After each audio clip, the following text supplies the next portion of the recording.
So in the last lecture, we created this custom view cell for displaying a label and a date picker. Now, if I want to add another cell to our table view for capturing the end date, I have to duplicate all this code like this.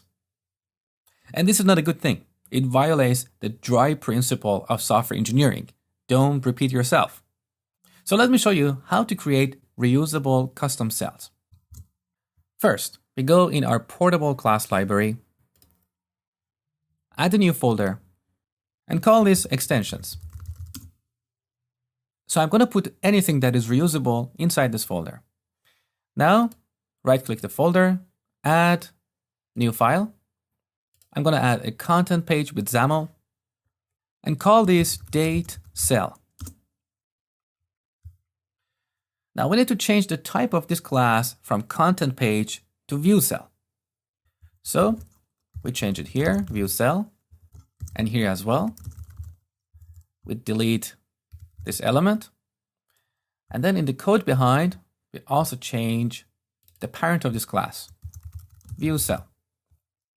Now we go back to our main page and select the content of this view cell, cut, and then paste it into our XAML file, like this. Now we can reuse this in different places. So let's try it.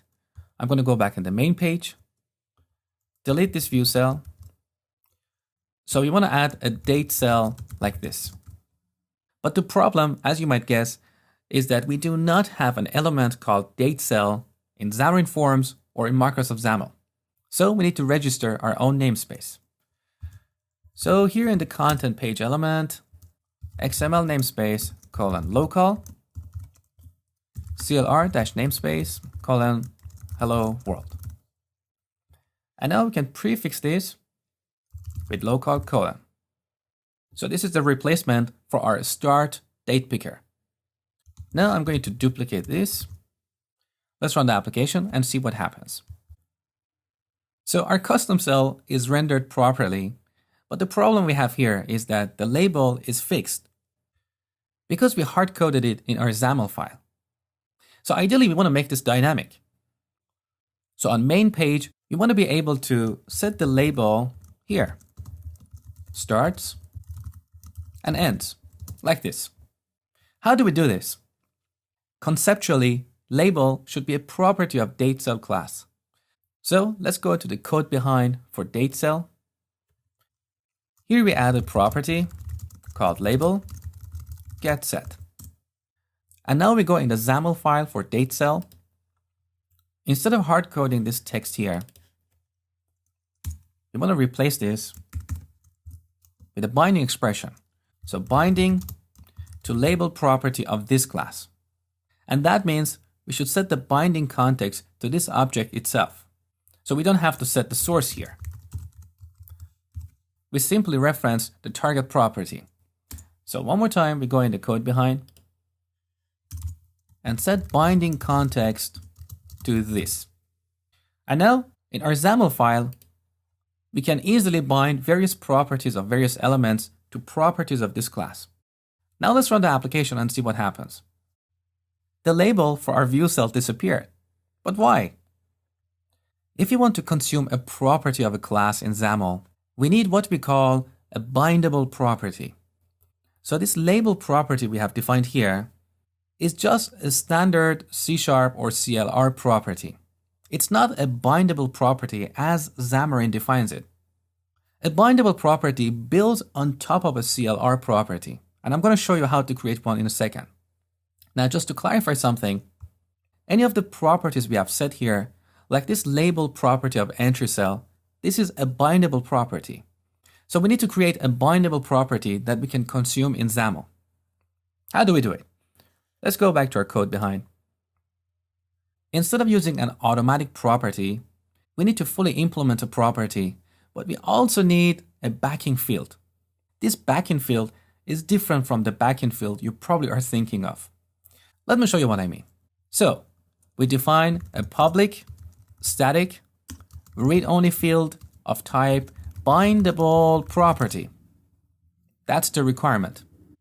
So this bindable property is a class in Xamarin Forms that represents a property that we can bind to.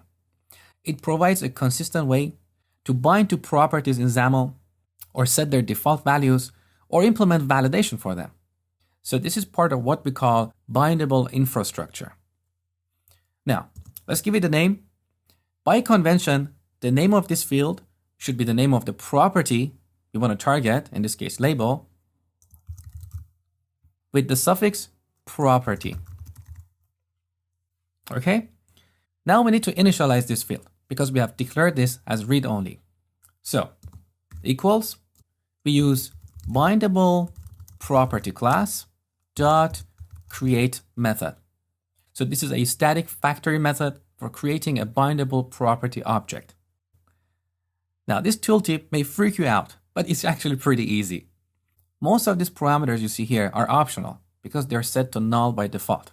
So we only need to work with the first 3 parameters. The first one is property name. So what is the name of the target property? Label.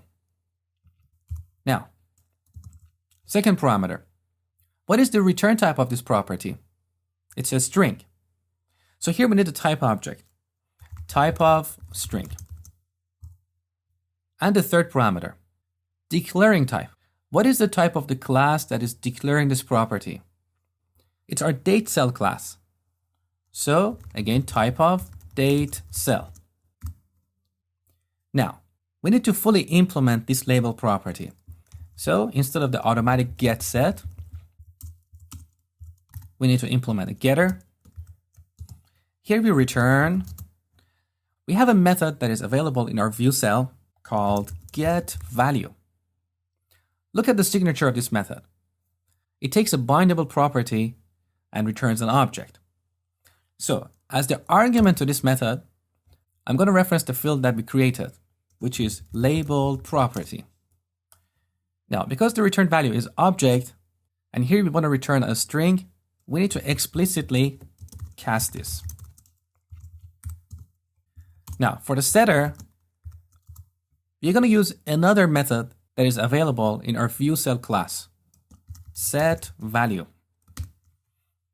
The first parameter is bindable property, in this case label property, and the second parameter is the value. So we use the value keyword. So if you want to implement bindable properties, you need to follow this architecture. Whether you like it or not, you cannot do anything about it. This is the idea of Xamarin Forms developers. Now, to help you better understand what's going on here, let me show you something. I'm going to search for Xamarin Forms label class. Let's have a look here.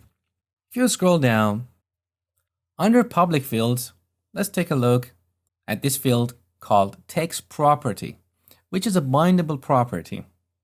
So this is the backend field for the text property of the label. And that's why in XAML, we can set the text attribute of the label element like this. So the text property of the label class references this backend field, text property, okay? So all these properties you see here follow the same pattern. Now let's go to the top. This class derives from view. View derives from visual element. Visual element derives from element. An element derives from bindable object. This bindable object is the root of all classes in Xamarin Forms.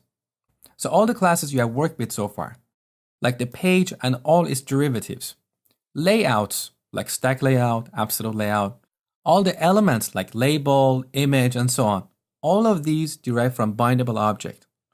And this class is the one that declares these methods, getValue and setValue. So this is how the bindable infrastructure in Xamarin Forms works.